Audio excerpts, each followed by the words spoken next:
If you've ever felt overwhelmed by cluttered Jira boards or outdated tasks that just don't belong anymore, this guide is about to make your life much easier. Today, I'm walking you through the simplest and safest way to delete a Jira story. Even if you're brand new to Jira, stick with me because one wrong click in Jira can remove something important and you definitely don't want that. Let's jump right in. First, head over to your Jira dashboard.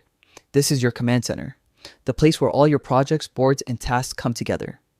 Whether you manage a single project or a whole list of them, everything starts right here. Next, choose the specific project that contains the story you want to delete. This step is crucial. Many users make the mistake of clicking the wrong project when they're in a hurry, and it can lead to deleting the wrong task. So take a moment, double check the project name, and make sure you're exactly where you need to be. After selecting your project, look at the left-hand sidebar and click on Backlog. The backlog is basically your list of all pending tasks, stories, epics, or anything your team hasn't started yet.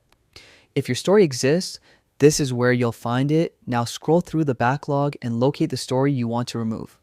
Don't rush this part. Confirm the story's title, check any key details, and be absolutely sure it's the correct one. Once you've verified everything, hover your cursor over the story and you'll see a three-dot icon, also known as the options menu, appear on the right side. Click that icon and a drop-down menu will open. From here, select delete. Jira will immediately show a confirmation message asking if you're sure. This step is designed to protect you from accidental deletions, so take a second to confirm you're deleting the correct story. Once you click confirm, the story is permanently removed from your project. And that's it. Clean, quick, and efficient. If this guide helped simplify your Jira workflow, give this video a like and subscribe for more easy, practical tech tutorials. Thanks for watching, and I'll see you in the next one.